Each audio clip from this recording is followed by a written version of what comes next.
Bonjour Hervé Molandin de Boissy, Bonjour. sculpteur, tailleur de pierre, formateur, transmetteur, guérisseur. Je m'arrête là? On s'arrête là.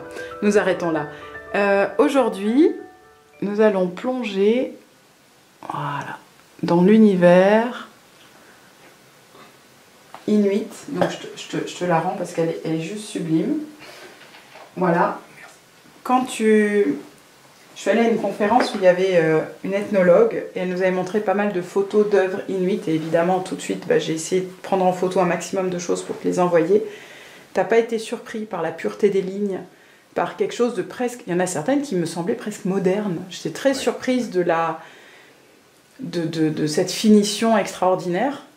Et toi, t'étais pas surpris et j'aimerais que tu nous en dises plus de cette non-surprise et aussi de plusieurs sculptures où il y a des animaux marins, mais il y en a certains où il y a des hommes-femmes, où finalement il y a quelque chose vers l'unicité, où il y a quelque chose où c'est ni homme ni femme, ça serait les deux. Enfin, il y a vraiment quelque chose de...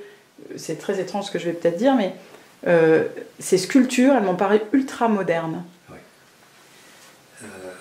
Alors moi, je ne suis pas du tout spécialiste de ces civilisations, de ce style. J'ai eu la chance, par contre, d'acheter un livre qui était tiré d'une exposition qui a voyagé, qui est venue à Lyon. Et il y a eu des interviews à ce moment-là, ce qu'on appelle chez nous des sculpteurs inuits. Mm-hmm. Il y en a un qui avait fait le déplacement, qui a donc représenté les autres, ses collègues, ses frères, je devrais dire, ce pas des collègues. Il y a la question très occidentale de savoir d'où il prenait, d'où tirait son inspiration pour créer ses œuvres, qui sont des œuvres très puissantes, souvent, alors là, qui sont complètement, c'est chamanique, c'est du rêve en volume. Oui.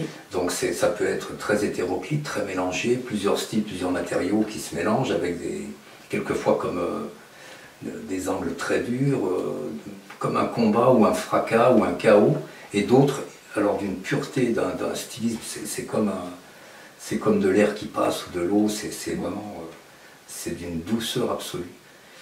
Et en fait, à cette question-là, il a répondu que, d'abord qu'il ne pouvait pas répondre, parce que la question correspondait à rien, parce que lui, il était simplement là pour dégager une forme qui était déjà prévue, donc qui répondait simplement à ce qu'on lui demandait de faire, mais au niveau...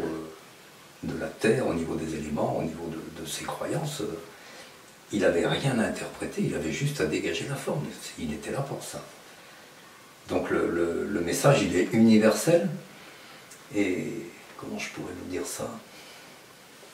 On en revient à ce que j'avais déjà dit une fois sur le sentiment, sur ce qu'on ressent, et le fait de s'en remettre à ce qu'on ressent avant de produire quelque chose, parce que de toute façon tout est création, le fait de respirer c'est créer, produire une œuvre ça fait partie de faire du jardin, c'est créer, enfin. Donc il n'y a plus d'interprétation à donner, c'est juste arriver à traduire ce qu'on nous demande de traduire. On n'est pas là on est là pour le faire au mieux, on n'est pas là pour l'expliquer, on n'est pas là pour le démontrer, ça se fait automatiquement. Et ce visage inuit, homme, femme, il m'a semblé que tu avais touché quelque chose de très fort qui était au-delà de la division.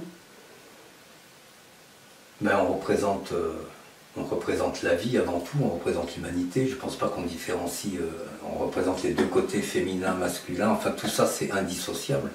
C'est l'unité avant tout, c'est pas... C'est l'unité. Que ce soit de l'homme ou de la femme, ou de l'homme dans l'univers, ou de l'homme sur la terre, ou de l'homme avec les éléments, c'est qu'une unité. Oui, quand ils parlent de leur lien aux animaux, c'est pareil, il y a un lien assez étonnant, même dans ce que j'ai cru comprendre, c'est pas qu'une idée chez eux, mais de demander au gibier de s'offrir pour le collectif, parce qu'il y avait cette notion de collectif aussi très fort, et cette unité, c'est-à-dire vraiment la gardienne des eaux, il y a vraiment nous repartons sur un peu Sainte-Marguerite, mais ce vivre ensemble qui dépasse même les formes, l'être sur terre, sous l'eau. C'est toujours un partage, c'est pas un combat, c'est pas un prélèvement, c'est un partage. Donc les animaux, s'offre. Mais comme l'air s'offre à la respiration, comme l'eau s'offre en nous, c'est toujours les mêmes éléments qui, cycle après cycle, font vivre tout le monde. C'est un équilibre. Ces gens n'ont jamais rompu l'équilibre, ils ont vécu des siècles, voire des millénaires, sans modifier leur environnement. Et c'est pas pour ça qu'ils ont manqué de quelque chose, qu'ils ont été en retard sur quelque chose. Ils sont toujours dans une symbiose, dans une harmonie parfaite. C'est vraiment un idéal vécu. Ça t'a transformé, toi, de sculpter, je pense à la femme chamane ou ce cétacé qui porte la mémoire du monde. Ça te transforme de sculpter?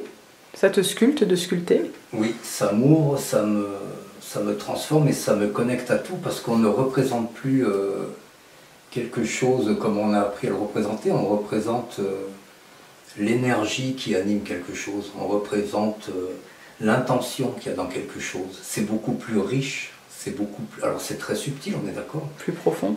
Ah oui, bah il n'y a pas de début, il n'y a pas de fin, c'est juste une continuité. Et c'est encore une fois une reliance. Ouais, c'est ça. Et c'est pas d'homme à homme, là, c'est d'homme à animaux, d'homme à être, d'homme à contexte, c'est beaucoup plus riche. À très bientôt pour la continuité des vidéos. Merci Hervé Molandin de Boissy.